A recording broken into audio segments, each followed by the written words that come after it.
Welcome to the latest episode of the ESCOM podcast. I'm delighted to say that we have Brett Walmsley here from Bolton Hospital, who's been a longer-standing customer of Core to Cloud.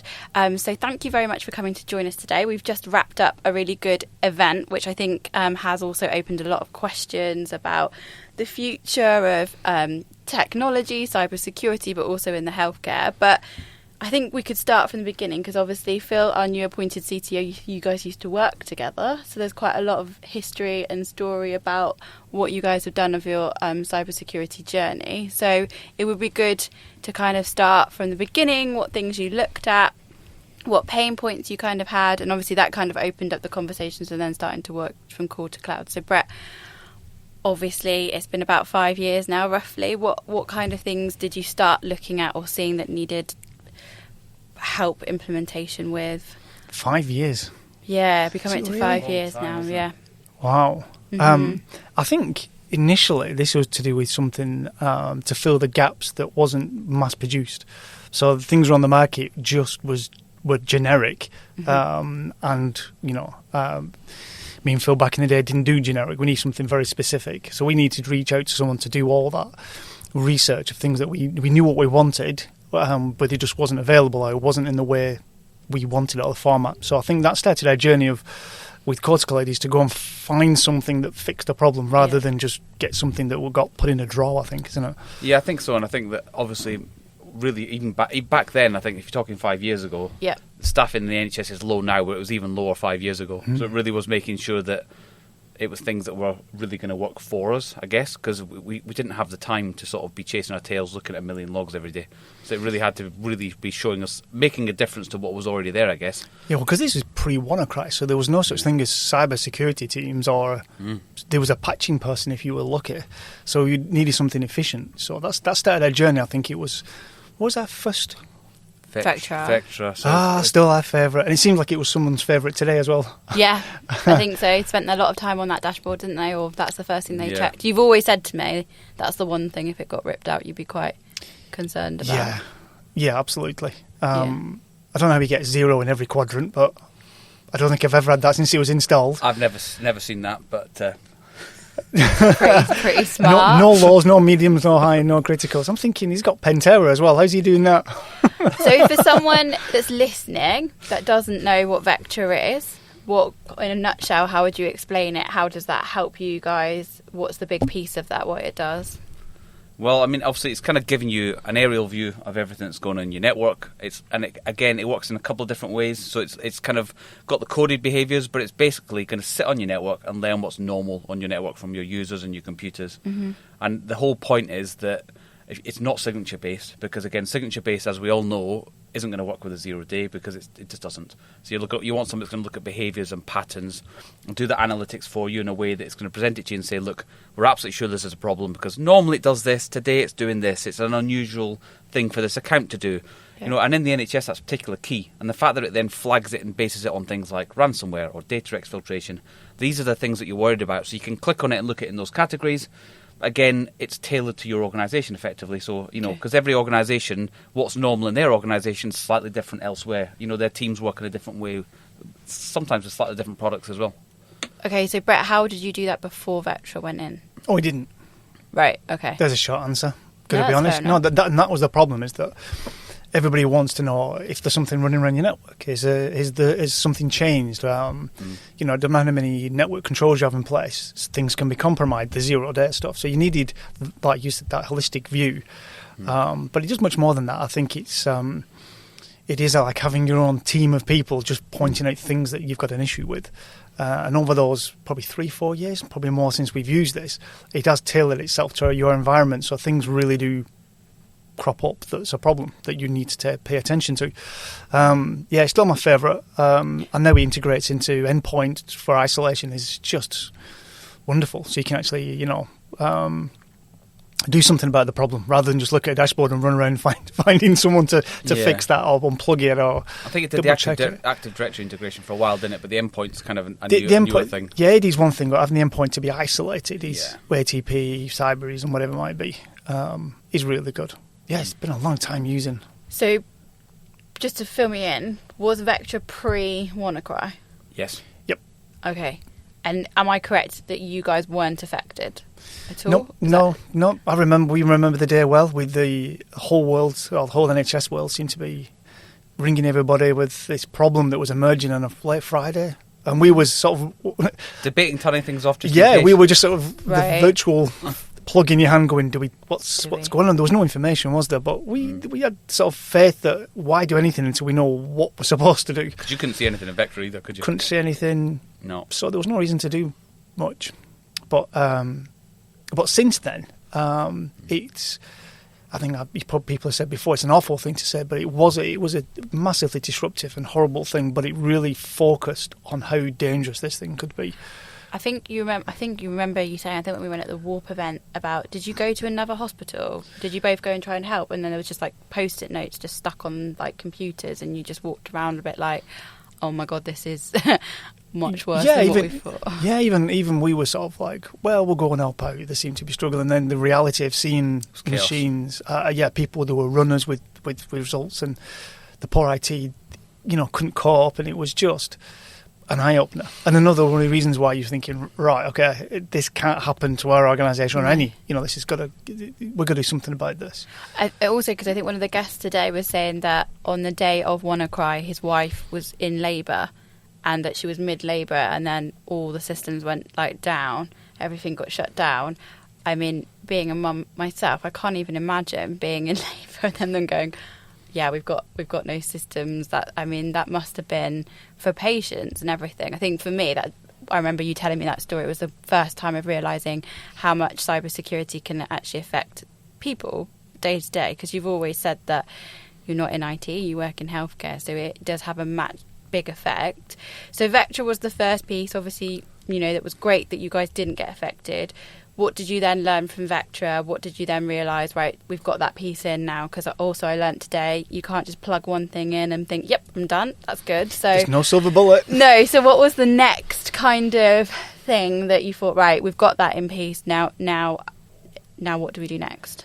I think it was improving the security of the systems in general. We knew that there was Active Directory passwords that needed addressing. We knew that there was hardening of systems we could do, and we needed to know where our weaknesses were. You needed a tool in to sort of audit what we had and to see what we could do about it. I think so. The next piece of that was what is now called Penterra. It was formerly Cysys. It was Cysys Penterra, wasn't it? Yeah, now it's Penterra. Penterra. It was very new at that point, wasn't it? It was incredibly new, and it seemed a little too good to be true kind of product. But because it came from you guys, I was willing to give it a go. Wow, that was an eye-opening day.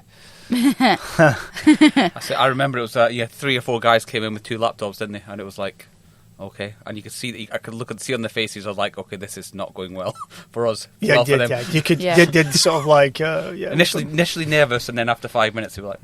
Okay, so anyone that's listening to the podcast that has no idea what Penterra is, how would you explain it in a box? It's an automated hacking tool. Yep. With intelligence. So it's not just a scanner, Nessus type thing. It's a full-on sniffy network, intelligent system that not only can do the job of 12 people hacking, credentials, all the common attack vectors.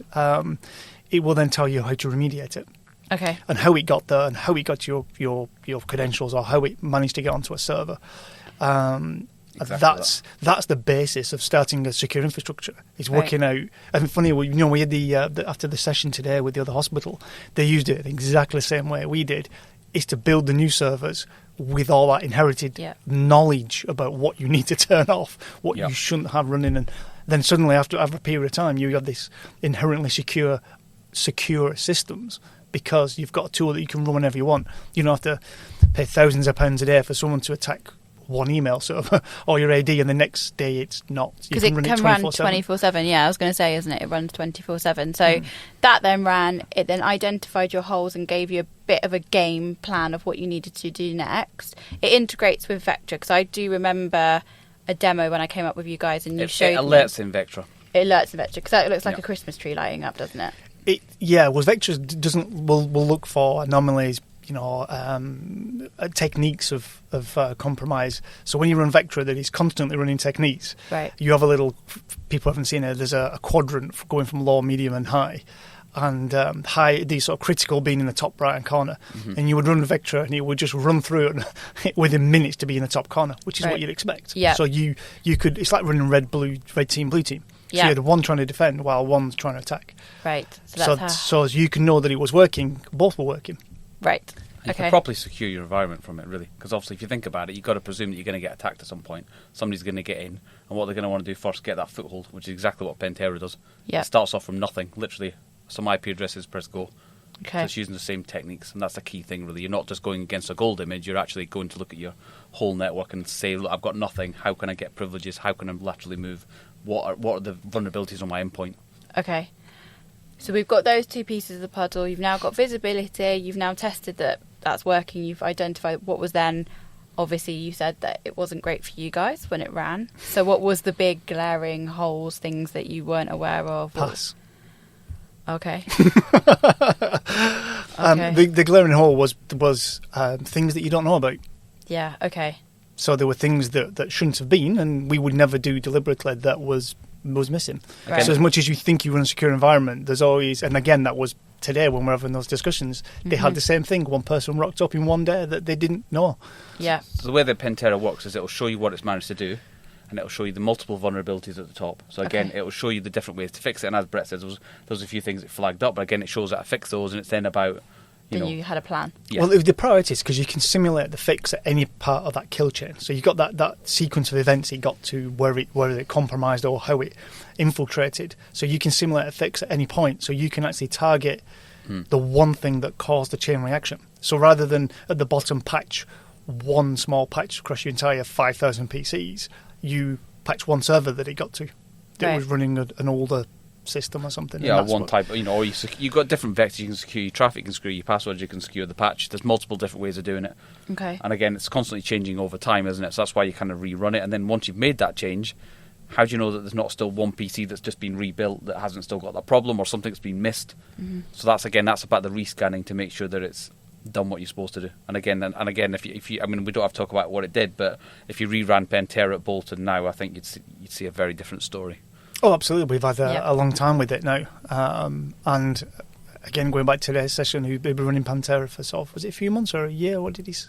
I can't remember. I was paying attention. I can't remember how long. At the front, yeah, he's had a year. A year. And already his infrastructure is now way more secure than when he started. They're extremely proactive as a trust as well, so that's, Which is really good to hear, especially because we had a very long sort of therapy session about all the troubles we have regarding funding, skill sets, the access to these tools. We all know what our issues are. We just need help getting there. Yeah, absolutely.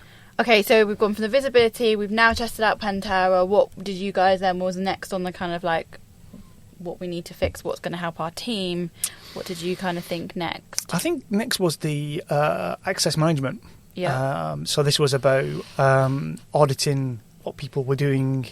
This was about creating auditing file shares and the ability to create, sort of ransomware. They will always create or manipulate the files. So how open are these files? How open are these? We're talking back then probably 500 servers.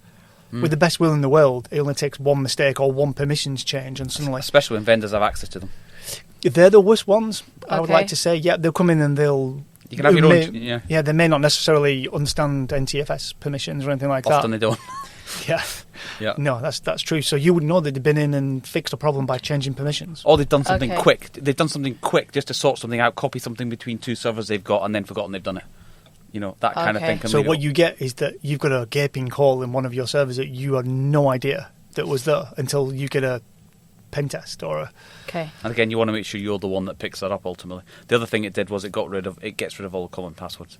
Yeah, stealth bits we integrated in. There's a kind of multiple elements to it, isn't there? So we got the AD one because we found, because of Penterra, that, people using the same password. Usually your local football team or hospital. And it didn't really matter how long... Added a few numbers on the end. That's all they do. Standard. We used to change it from 8. You'd be surprised, yeah. We had 8 digits, then we went to 10 and then to 12, and all they did was do hospital 1, hospital 2, and hospital 3. Even with complex passwords, you still end up with common passwords. I have to say I'd be the same, though. I'm just a nightmare. You have to think about it, don't you? And we were talking about this today. It's how you get habits and people educated to understand the point of that. And, even joked about people putting their passwords in an actual book today and then added a lock to it. So there's a lot to it. So that was a big part of it then. And then making sure that people's... And how does that work then? So does StealthBits doesn't allow you to use a common password? It doesn't. No, we set that. There's also the sort of... there's 555 million common passwords in it. Yeah, that gets rid of. Gets rid of them. Okay. We can do your own custom ones as well, because we have there's the old name for our hospital. So the people that have been there a long time, they would use that name. Yep. I don't know what it is. Not saying. No. So they would use all the common passwords. You can put your own dictionary in, but that was one element of it. And then the shares and the permissions changes, you can roll that back. So if someone tried to change something, it rolls it back and tells you that someone tried to change something. Okay. Usually IT staff, not going to lie, for right or wrong, they shouldn't be changing those permissions. And this is not a Bolton example, but I've had quite a few customers, and what happens is they have great password policies and then find that the service desk also reset it to the same password. So if someone rings the service desk or they're setting a new account up, they'll put the same password in till the user changes it, and you've got 200-300 new accounts all with the same password. So again, it picks up that it'll make sure people are not doing silly things like that. Yeah, from memory, I think sometimes the service desk has access directly to Active Directory, so any policies you set Doesn't are bypassed. matter. Yeah, that so makes it'll sense. flag that up in seconds. Again, that's a big weak hole that you can have in. Again, we're talking about the attacker coming in. Yeah. Just takes one account or one foothold and then they're in. That's in. Yeah. Doesn't take much, does it? Yeah. So what have we done? So that's 3. That's 3. I know another one. Mobile. Mobile. The external threat. The external threat. Use of little mobiles. Did that come up from StealthBits or Penterra? How did you identify that mobile was a risk? I think that was the sort of more increase in people wanting to use their own mobile device, whether spending NHS money on loads of iPhones or even Androids, and Android's never a big fan of the security. No offence to Android users, but I think that started to become a bit of a worry because there was nothing on those devices, and they were connecting to corporate network. Yeah. So how do you've got to look after them. Yeah. That's the problem. And I guess even more so, people have probably seen that with everything that's happened, like working from home, using your mobiles more, probably connecting from home. So what was your biggest worry, I guess, from the mobile side of things? What did you think? I think a malicious app, a compromised app that would connect to the corporate network and do this, and then infiltrate. And there was one, even in the Apple Store, there's been a few. Yeah. A couple of development apps that had compromises. Again, something like this would then pick that up and say, this is malicious, what's it doing? Even things like, it also protects from guest Wi-Fi. Somebody's in a coffee shop, that's another thing. But they can't get free. Yeah, and there was something as well, was it with WhatsApp as well? There was something with that, am I right with that one? A compromise? A compromise with WhatsApp, and there was something to do with the guy that went into Russia. And they were listening through his WhatsApp when he landed in the plane, the guy that went missing. I'm not aware of that one, but... maybe we can cut that out. But I'm pretty sure there's a lookout case study of the guy that, that he went into... I might look that up. Is it Russia? The guy that went in and went missing, never came out, was meant to get married, and went into the... Right, so you're saying that would have prevented... Yeah, but they were listening through his WhatsApp, so they knew when he was a journalist or something and was talking badly, and he went in. You can cut this bit out, but he went in. I'll find it. I'm sure they sent it to me. I have a vague recollection of reading something like that. Yeah, and it basically through his WhatsApp they were listening in to him and knew when he was landing and all this sort of stuff. So when he went in, they were able to take him out. What Lookout does as well. As protecting or putting that little extra protection for the devices is it helps the users because they're very happy-go-lucky with the app stores, aren't they? Mm-hmm. Candy Crush, and so it will pull out exfiltration information. So we've many times over the last few weeks we've sent out users saying you've got this app, you probably should delete it. It's being flagged as malicious. And didn't know. My daughter downloaded it, or my son downloaded it, and it just helps them as well. It's also really good though because it sends me alerts saying that your phone's not up to date. I know you all get it free from Apple, like you need to update. Or an email from me. Yeah, but it comes up saying you've not got the most up to date software on it, so it's quite a good little, even just a nudge, just even for that basic level of a user to remember, oh, actually I need to update it tonight when I'm going to bed and stuff. Yeah, I think every time I talk about kind of security in general, it's always about layers, and you can't ignore the mobiles. People always think of mobiles as being like a laptop or a tablet, and it's not the case. People use, they're so powerful, aren't they, these days? A big iPhone 12 Max you could use as a Citrix session if you needed to. Yeah, you could. Screens are huge as well. So you've got to treat them in the same way. So it's all right being device compliance, whether it's a watch in tune, but it's what people put on is the issue. It's a bigger issue. Okay, so that's mobile. I guess the biggest piece now that we've kind of discussed today, was the main point, was obviously actual medical devices themselves and what that looks like and the effect that has. And what I've definitely learnt today is that I kind of probably had the main ones in my brain of what I thought was a medical device, but actually today's really made me realise, like, I hadn't even thought about things like what you were saying in reception and like the barriers and things like that. I hadn't even come into my... It covers all IoT, medical IoT. Yeah, so I hadn't even thought of any of that sort of stuff. So I guess, was this always the plan and something that you needed support with, or has putting all these different things kind of opened your eyes to that, or was it something you've always known? 90% we've always known. Yeah. Because when I started a long time ago, medical devices were never run through IT. You remember that, where you in previous NHS experience. Yeah. They was ordered they wasn't seen as an IT thing. Okay. Because they were specialist medical equipment. But as the years have rolled on, people have realised that the equipment they weren't always network connected either, because they didn't all talk to PACS. They were often isolated. They had a local disk, we had one I remember the eye unit, and they had a couple of eye scanning machines, and the patient had to go back to the same one because it was all held locally. Right. You know what I mean? Whereas then things have become much better now. They're centralised. You can get the information and goes to your GP. You know what I mean? The information's more going a lot of places than it used to do. So yeah, you can plug in almost anything. You look at sort of monitoring machines or ECGs that they plug in ICU, go straight into the EPR, so they all need to be connected. But they've almost had this bolted on top, some of them, rather than it being intrinsically designed around None of it will have. None of these vendors that I've seen, disclaimer, none of them have cyber at the top of their agenda. They're on about the clinical aspect, which is what it should be. Do, yeah. But they can't just do that anymore because they're bringing in vulnerabilities because of the OS underneath it. That's the problem. But I guess as patients, we've become more demanding because our lives become more digitalised. Like, I mean, I know from I like the fact that I can go on my GP now and it's digital and I can send photos in. They text me. They then say, oh, I'm going to call you at this time. Like, we are, as people, have become more demanding, and I guess so that's affecting everything that's happening internally, and it all has to talk together, and it is making it more complicated, I guess. Because as outside evolves, and COVID's accelerated that. Well, yeah, massively. Now we all want, because I know my GP was like, oh, we're only the online portal thing was just for COVID to stop people coming in, and I'm a bit like, oh, because it made so much life with the kids easier. Of like, am I wasting them time? I'm just putting a picture up of this rash. Is this a worry? So I guess we're being more demanding. So obviously the medical devices, like you're saying, are now connecting into. So I'm guessing now it is more of an IT problem. It's a huge, and if you think with WannaCry or recent other healthcare places that have been compromised, the effect on that patient, is huge. Mm-hmm. Yeah. And these devices tend to be, the ologies, as we're talking about today, the pathologies, the radiologies. You're talking about PACS, because they tend to be very expensive equipment, so they keep them for a very long time. Yep. So the problem gets worse.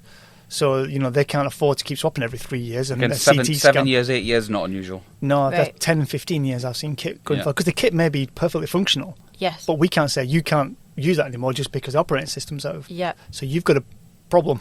Your Mac's 2-3 years old, and you're looking for a replacement. So I say 5, mate. It's okay, 5. so see, these things are trying to go 7-8 years. It's as old as the company. So okay, it's doing well. It's doing well.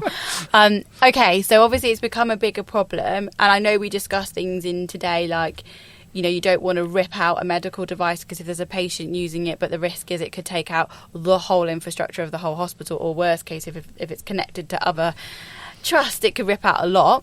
So from a technical point of view, and when you were coming to call to cloud and we were putting this on the table of right, we know this is a problem, this is an issue, what were the things that you needed from a vendor or from a solution that we were looking for? What were the things that it needed to cover that made life easier, I guess? Solve that a bit. It's going to sound condescending, but a medical device scanner.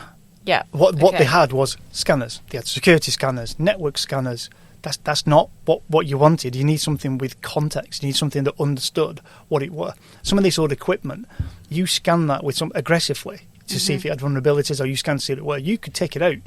Seen it done with a lot of pathology equipment. It's very sensitive because of the amount of the throughput they have, and the age of the equipment was never gauged for all this. And you could easily take out a machine off the network because you're scanning it too aggressively. So it needed something that was that would do all that job, but be very specific, that it was for medical and IoT devices. Okay. That was the challenge that we set.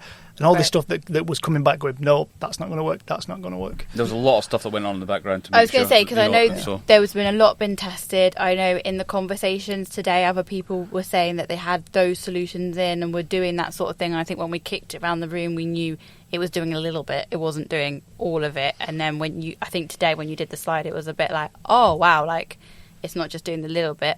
So I guess, why did this one get the green light? Because I know we do test a lot of products with you, and you're very much an evangelist of what we put forward in front of other customers and trust. What was this solution? What more boxes did it tick? Why we were like, oh yeah, that's the one that we need to use. I think it's the same as all the other stuff that we've put forward, is that it works.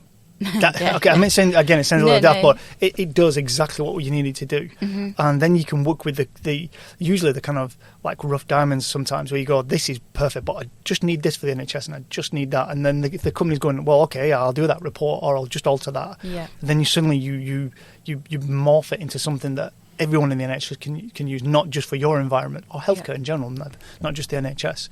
But that it's a bit like the Penterra and the Vetera, is that when you put it in your network and you scan and then you see the data that comes back, you always get fed by the data going, okay, I did not know that was there. Yeah. I did not know that. What's that doing on the amount of times I went to my network manager going, why is that on the network?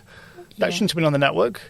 So it's that's got volume of data that came back from the initial sort of PLC was huge. So you showed me a dashboard which showed actually what the medical device was, like actually to what it was, the categories of that. Yeah. Is that normal on dashboards? Is that quite a nice feature, an additional feature? I mean, I think that the Silera platform is very clean in the way it presents it to you, and I think the big differentiator, again, there's lots of technical differentiators and a lot of patent pending stuff in there, but talking about why it's different is because, again, it was written for hospitals. Okay. A lot of other things are a scanner and there's been a dashboard put on top. Okay. So you've got the kind of same scanner underneath. So this has very much been... I mean, when it was built in the US, it was built with hospitals working directly in and with the company. Okay, so that makes sense. And again, they wanted something that was clean, it was readable, it would give information to different departments. Again, about patient times and when they're being scanned. And again, and making sure that the reports are very readable. That piece was really interesting because I didn't really think about that. But obviously... hospitals are running 24/7. Yeah, so when do you patch them? When do you go in the room? Yeah, that's what I hadn't even really thought about this. And my mum recently broke her ankle, and I think we started talking about this or something. And I said I've never even in my head thought, it's going to her X-ray is going to be delayed because IT are in there. It doesn't even go through my brain of why we're normally sat in the corridor for 4 hours waiting to get in. Yeah, but it wouldn't even have gone through my mind of like, oh God, yeah, they probably need to test that. When do they test that? Because, if I'm a patient, I expect that you can X-ray me all the time, or that you can operate on me all the time. If it's an emergency, you don't want to really come in with an ambulance and they're going, sorry, IT's just in there. Like, it's just a bit... Please wait, update. Especially going forward, though, because we're saying that what we want to do now is do reports by manufacturer, push those manufacturers to patch, but it's even better if we can go, right, we need you to patch and we need you to come between this time and this time. Yes, because you were telling me, and you showed a report of what days, the joke earlier, Tuesday comes after Wednesday. I don't know why I said that to NHS England. I don't think it's going to speak to me again. That was brilliant. While text-plaining, I think I've just created a new word. But obviously it opened my eyes to the fact that you could actually see what days they predominantly used that medical device, because you were like, oh, that would have been a clinical day because it's a Tuesday, that you could actually plan. Exactly. I mean, that's just one thing. It's literally, it's just, if you want to know what's an end-of-life operating system, one click. There you go. They're all end-of-life operating systems. It's just having that depth of information. As Brett says, really, the company's really keen to sort of get feedback from customers and go, right, that's going to get in our roadmap. Things that can be moved on. You know what I mean? So that's very, very key, because you can't stay static. You want to make sure that it's really, if it's delivering 90% now or 80% now, you want to make sure that you're really pushing the envelope of it. But one thing, you'd be happy if you bought that as a reporting tool. You'd be happy. you'd go, that's a good reporting tool. But the fact that you can automate the fixes.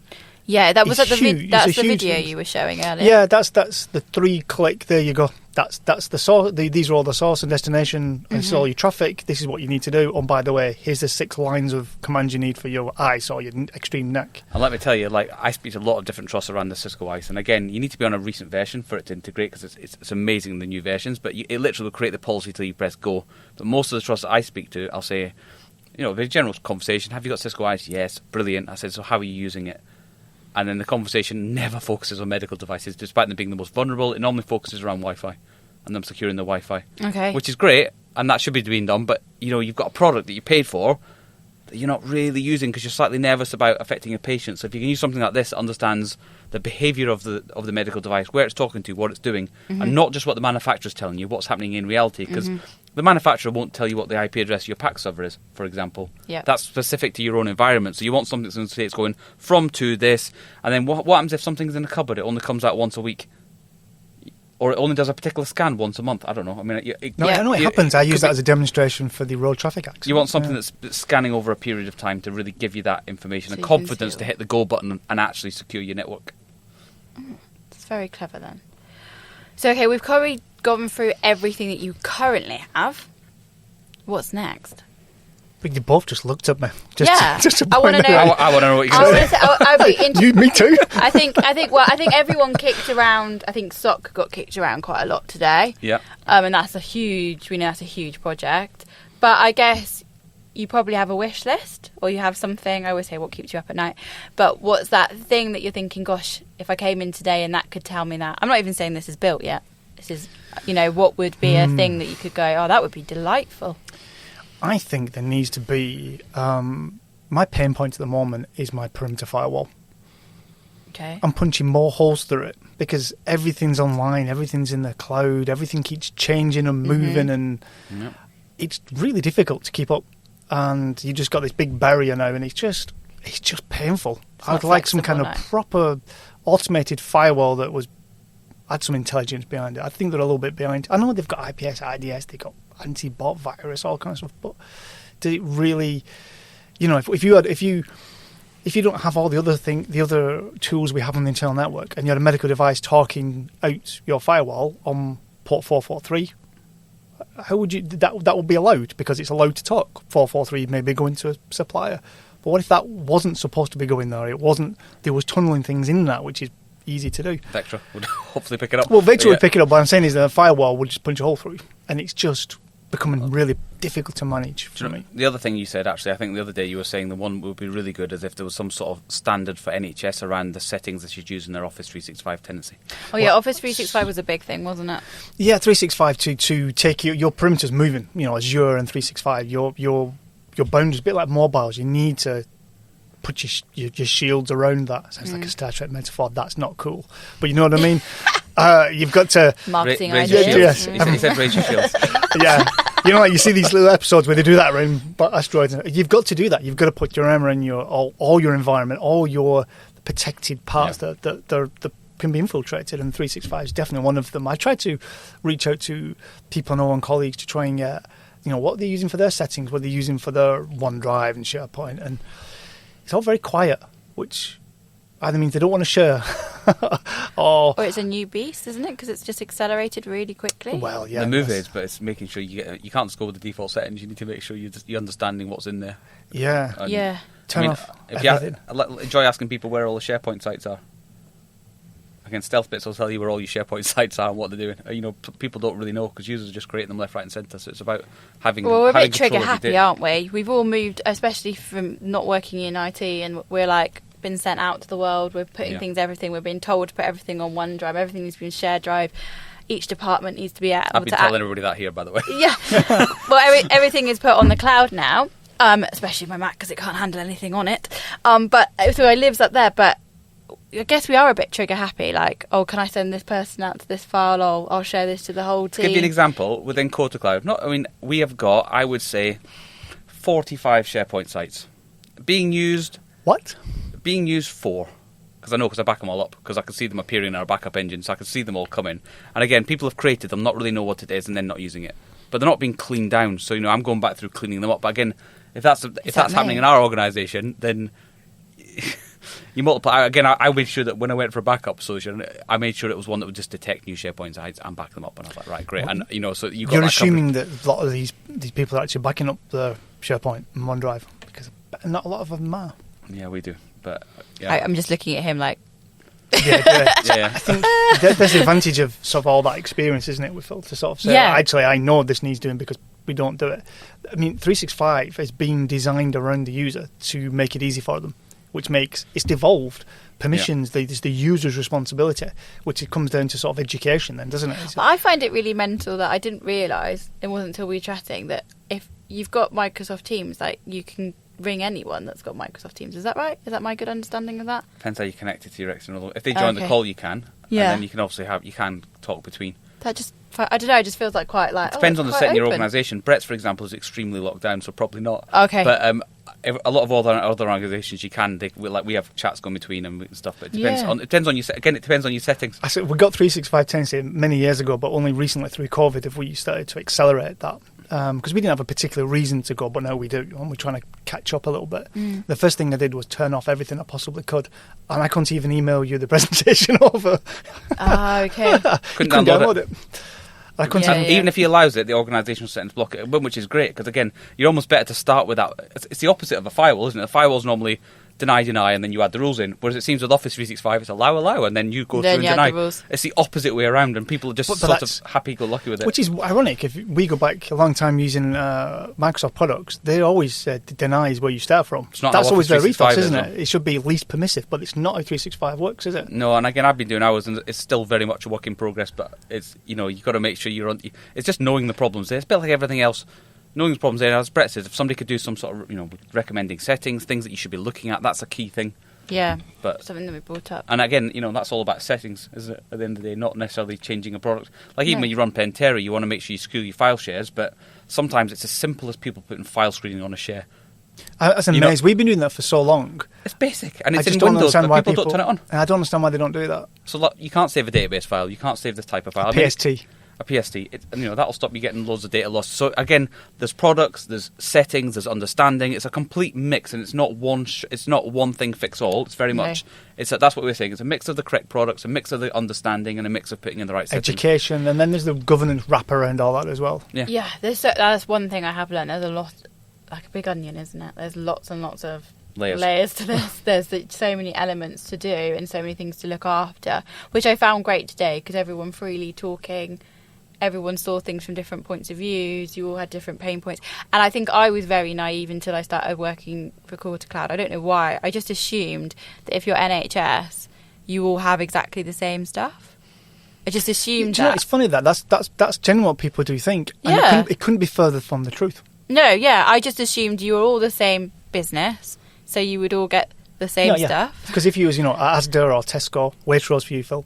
M&S, actually, yeah. Booths if you're up north. He loves a caterpillar cake. Rohan does. So, if that's the case, then, but they would have a central system. They have a central POS. They have everything. But NHS is. But the problem is that it could never be like that, no matter what the sort of these people say, because each locality cities will have different issues than rural areas, so you can't necessarily have the same thing. So you have to break it down, and then the interconnecting becomes more complex, and that's where the problems start. But they've been trying to fix it for a few years, and they're getting closer and closer and trying to sort of standardise these things. But there is still a very marked difference between each organisation. But I think it's very interesting because pre-working here, I'm just being a public person that uses the NHS. I would very much have just assumed that you all were the same, hospitals were the same. Well, for example, even GPs within an organisation don't necessarily use the same GP system.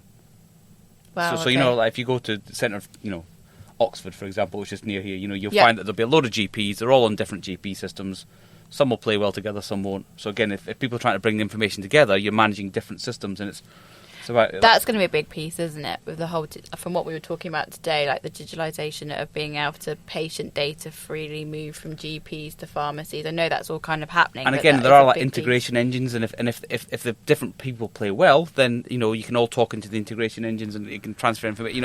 It is doable. It's just that everyone has to work well together. Yeah, and the governance side. I always, as a patient, I always thought, or I don't know what you think, but if you injured your ankle, you'd expect if you was in London, you'd think that they would have your note. I remember that you told me this. You wouldn't be going, no, do you mean I can't send them? It's it's an IG issue. No, it shouldn't be. I want them to have my things. It should be opt out, not opt in. And I don't. That's the thing. So what would happen then right now if I came up to Bolton and saw you guys, broke my ankle and went into that hospital, how would that work right now of having my details? They wouldn't have your previous details. No, you'd be treated as a external patient. You may be looking at that, might get transferred up as a... They could request it. It wouldn't be there immediately. It would be a manual request. But a lot of regions are doing a lot of good work, Greater Manchester and all that. We've just put in a regional radiology system, a PAC system.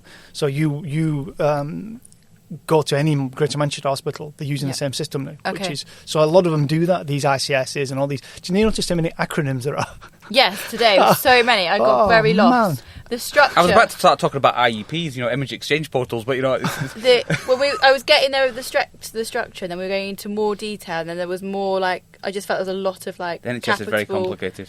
Very complicated. I nearly asked Dave Willis to actually explain how the money funds through that as well. Oh, God. If you think that's complicated, try and follow the money through.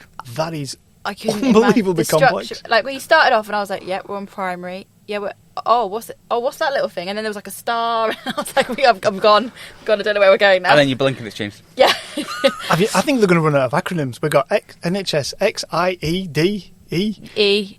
And I didn't realise they all did different bits, and then they're all different levels, and then it was like, that's on top of that. Oh no, now they've shifted that person. Yeah, it shifted from the slide as Daniel corrected these. Yeah, because the NHS did policy, but now they're trying to look at kind of centralised things. Again, it's very different in Scotland as well. Scotland's got a whole different structure again.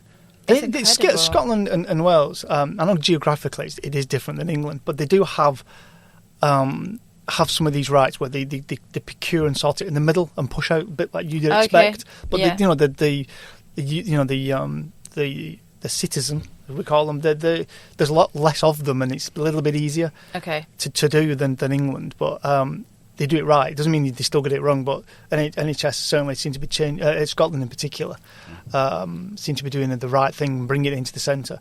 And one thing we don't like, no one seems to play that nice sometimes. That came up today. It wasn't me saying it for once.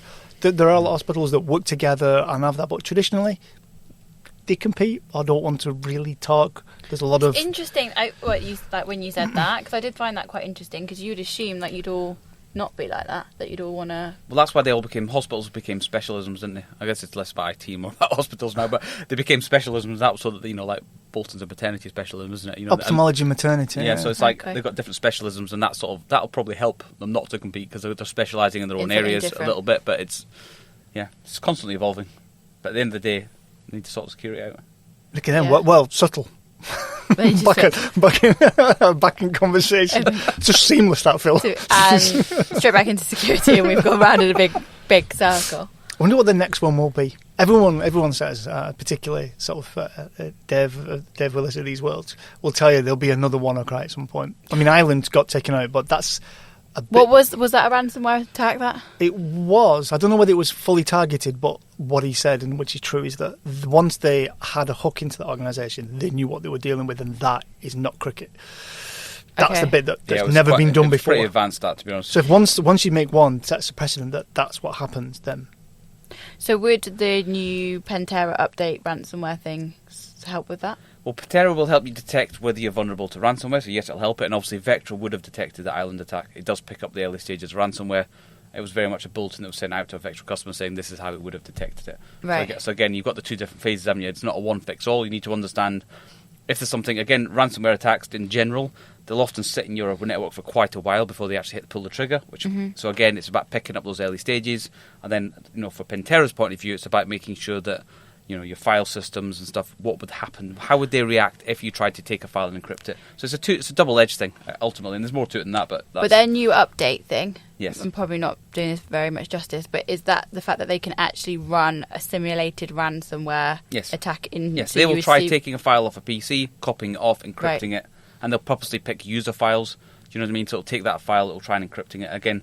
So you can test your system out of how well it's working. I think it's because ransomware is the billion-dollar industry, isn't it? Or at least hundreds of millions they get out of it. So that's the one that the criminals will be targeting. Mm-hmm. So what you need to do is the same we did with Penterra for our Active Directory, is to see if, let's see where the weaknesses are again. Let's run it and see, is this going to pick something up? That's what you want to know, what you can fix. Yeah. I mean, at the end of the day, you might buy an endpoint bit of security and it says, we will block ransomware, and you go, fantastic, and you think you're secured. This way you can make sure. Yeah, it actually does what it says on the tin. Yeah. Well, Penterra has done so far. I've not got the update yet. Come on, Phil. Version 5, yeah. When's it out? October. It's out, but you guys have got a copy of it today. Oh, is it today? Well, I'm too busy here, wasting people's time this afternoon for an hour, apparently. I think it'll be out for everyone by about September, October. October. It's coming out in general. Official. They're just doing the final tests on it. So yeah, we should have a follow-up, so that's how you get on with it. Yeah, see how you get on with it and how it works. The other thing, I think, don't know if we covered this, going back to Cyberattack, is it also true that it can make a ghost copy of it? I'm probably not using the terminology of that right, so that it can still be running and you can be testing it while it's running. Is that right? The Docker. Is that correct? Yeah, the way one of the things it does differently to the other ones is it creates what it calls a digital twin. That's it, digital twin, not ghost. So basically, it looks at the traffic coming off it. Basically, what they do is they have a large load of researchers that kind of build the images of the actual medical devices. Mm-hmm. They'll look at what's coming off it, what the TCP/IP stack, what versions of software it's running. It'll then say, right, these are the versions you're running. This is how they all work together, and it'll scan that to get the detailed information. Okay. So that's one of the things. Again, but then a lot of it's kind of around. It's passive as far as the actual medical device goes. That's the important part. I think I mentioned that earlier on, isn't it? Is that you can't be aggressive on these pieces of equipment. They're delicate, aren't they? They're important. Definitely.